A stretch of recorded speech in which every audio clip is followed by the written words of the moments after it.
Kali ini kita mau proses pembuatan keripik tempe ya. Kita proses kedelainya dari awal sampai akhir. Tidak beli dari pengrajin atau beli di pasar, tapi kita olah sendiri, kita proses sendiri kedelainya dari awal sampai akhir. Simak tutorialnya ya. Pertama, kita siapkan kedelainya. Boleh kedelai lokal, boleh kedelai impor, terserah aja ya. Tahap pertama, kita masuk dalam pencucian. Komoditi kedelai adalah komoditi yang tingkat kebersihannya sangat tinggi ya teman-teman. Berbeda dengan komoditi yang lain. Khusus untuk kedelai, ini harus berkali-kali bilas, berkali-kali cuci. Ya, semua biji yang mengambang di air, biji kopong, biji mati, daun, ranting, semua buang, singkirkan ya teman-teman. Berkali-kali bilas, berkali-kali cuci sampai benar-benar bersih. Kemudian masuk tahap yang kedua adalah perendaman atau pengasaman. Nah, untuk kedelai, ini ketika direndam, dia akan bertambah besar 2 kali lipat dari biji yang sebelum kita rendam. Oleh sebab itu, airnya harus 2 kali lipat juga dari kedelai yang kita rendam. Supaya apa? Ketika kedelai itu mengambang atau bertambah besar, dia tetap terendam dengan air. Kita butuh waktu antara 20-24 jam ya, teman-teman, sampai keluar busa dan aroma khas dari pengasaman kedelai itu keluar ya. Ketika sudah 24 jam, baru kita tiriskan, kita cuci bersih, kita buang kulit arinya. Boleh manual, boleh pakai mesin. Kalau selanjutnya kita cuci kembali sampai benar-benar bersih, berkali-kali bilas, berkali-kali cuci. Supaya apa? Supaya kandungan air asam yang menempel di kedelai ini bisa hilang atau bisa tiris ya. Benar-benar harus sampai bersih ya, sampai aromanya asamnya ini sampai hilang ya, teman-teman. Habis itu kita tiriskan ya. Siap untuk masuk tahap yang ketiga adalah perebusan. Kita siapkan air yang mendidih, baru kita masukkan ya teman-teman.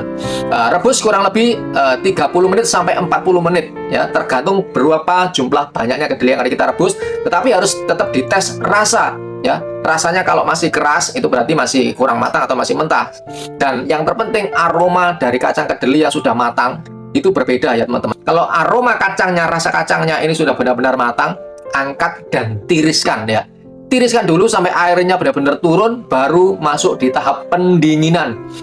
Pendinginan boleh pakai kipas elektrik, boleh pakai kipas manual, terserah teman-teman. Intinya kacang harus benar-benar kering dan dingin, sebab kita akan masuk dalam tahap peragian. Karena peragian kering, jadi kondisi kacang harus benar-benar kering dan dingin ya teman-teman. Nah, untuk 1 kilo kita pakai takaran ragi 1 sendok teh peres, jangan munjung ya, peres saja ya. Untuk penaburan supaya merata, ini biasanya saya pakai saringan ya. Saringan teh boleh atau saringan yang lembut boleh, supaya waktu menaburkannya ini merata ya di kacangnya atau di kedelainya. Setelah itu ya, kita aduk-aduk, boleh pakai tangan, boleh pakai alat. Intinya harus benar-benar steril ya teman-teman. Sebab untuk peragian kacang kedelai ini harus benar-benar bersih ya, tidak boleh terkontaminasi dengan garam, dengan zat kimia, minyak, bau sabun, dan termasuk rempah-rempah atau bumbu dapur. Itu nggak boleh sama sekali terkena ya. Supaya apa? Supaya jamur putihnya bisa tumbuh maksimal ya. Ketika sudah masuk dalam peragian, kita masuk di tahap penepungan.